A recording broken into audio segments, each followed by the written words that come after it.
Get ready, nigga. Hey, yo, high energy, high frequencies, high vibrations. Yo, tonight is very, very special. I'm riding with my brother, businessman, got his own shit going on, family man, all of that good buff. And matter of fact, sometimes when I be feeling some type of way, I don't know how this nigga be feeling my energy and my vibrations be off, but this motherfucker be hitting me sometimes and just sending me some good love, some good. I don't even have to talk to this nigga majority of the time, but when we do talk, should be organically. Yo, God, what's going on with you, bro? What's up, baby? Clocking out from the work day right now. We just received a call. Gotta go pick that up. But we're here. Yo, bro, so, you know, I like to start this off and I like to check because sometimes we don't check on each other. So I'm going to say this, bro. How's your mental today? How was your day today, bro? How you feeling today, man? I'm feeling great, bro. I'm blessed. Every day I try to wake up and be grateful even if it's not going as planned. True indeed. I feel like when you change perspective, you could change your whole day around. Amen to that. Yo, you know what? You that's absolutely right, because sometimes we just gotta, in that moment, sometimes we just gotta chill and just let them fall back in place. So what is like a routine for you every morning? Like, what is something that you do to make sure that your chakras and your levels and your frequencies is high and your vibrations is high before you even step out the crib? You know what I'm saying? Every single day I try to focus on 1%. I try to, if 1%, I don't, before, it took a lot of time and a lot of solitude to understand and learn this, because I used to want to save the day or save the world in one day, and I would overly stimulate and overly stress out myself, and I couldn't pour out of an empty cup. So once I changed that perspective, every day I just try to be 1% better than yesterday. That's all. Listen, that is so fire, because I need to start like using that as an analogy for myself, you know, because shit, every day is not the same. You know what I'm saying? And sometimes I look at it like you can't bring yesterday into today. And I remember I used to do more damage than we trying to fix. So that's dope that you do that.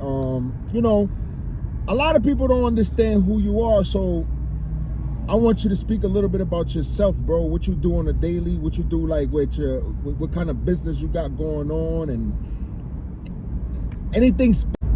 For 6 years now, not going nowhere, and that has been always my stepping stone. I'm going on my third shop. My first shop was at 19 years old, down in Cross Street in Norwalk. I had my first hand wash, and then from hand wash I owned the dealership, and from the dealership I went to the warehouse, and we're here now, and just trying different things. Hopefully right now we got a business upcoming in motion. We're supposed to solidify on Friday on the last meeting. That's gonna be in the works. I can't wait to put it out there so that everybody could see what's coming.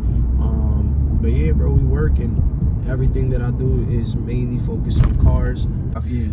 This is meant to happen. Right. This is meant to happen because this been a long talk. I've been talking to my brother for the past, and I consider him a brother. And the reason why I consider him a brother is because it's organic. Like, it's nothing made up. It's nothing like faking. I don't pump fake my lifestyle. He don't pump fake his. We just clicked, and when we clicked, it was so crazy because it was just a regular, normal ass conversation. Because me and him, we was going to truck driving school, and he was doing the speedy course. I was doing the long course, or whatever the case may be. You know what I'm saying? But yo, we clicked, and it was just organic. And then since then, like, we done like lunch and shit like that. We don't kick it. We don't pull up on each other. We don't really like sit down and like, if he has something going on and I could give an advice, he'll come to me. He don't, you know what I'm saying? He'll make sure he come to me first, or I'll go to him, or whatever the case may be. I always check on him. So it's always organic. You know what I'm saying? Nothing that I do is fabricated.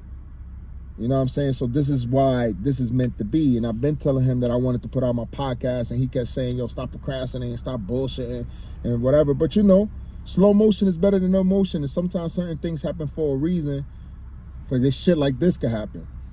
So, I was thinking about a lot of questions to ask you, bro, but I just said, nah, I want this to be organically. So I was thinking to myself while we was driving and stuff like that, I started to think, like, what is a quote you live by on a day-to-day basis, bro?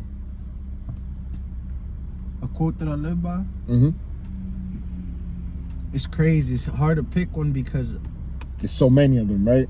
I love affirmations. I love so aside from being a businessman, I am a father, I'm a son, like, and sometimes people forget that. You know, they always see like what's on social media, and on social media I always keep it positive. You never see when I'm arguing or any, like, I think that's really foolish, and like I try to keep that off of that toxicity off of my stream as well. I don't like seeing that every morning, you know, so I try to give out to the world what I like to intake. True. But one of my favorite quotes, I don't know, man. One of my favorite quotes is "Hold me down, don't hold me back, baby." That one. Hold me down, don't hold me back. But I'm about to give you something even better than that, though. Talk to me. Lift me up, no hold me down. Because in order to fly, you got to get lifted. For me, you got to get off the ground.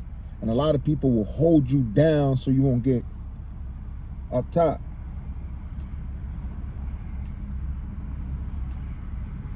That shit gonna hit different later on. You're gonna think about it. You're gonna be like, yo, this motherfucker always doing some shit. You know what I learned this year, bro? Mm-hmm. I learned this year that I used to want everybody that I met, or everybody that I surrounded myself, or everybody that I shared a moment with, to come to the top with me. Mm-hmm. So I felt like that was affecting me negatively because I was getting too involved. Like, that was one of my hardest things to ever do when I had opened up my first business at 19 years old, and I opened up the hand wash. Being a boss, transitioning from a worker to an employer,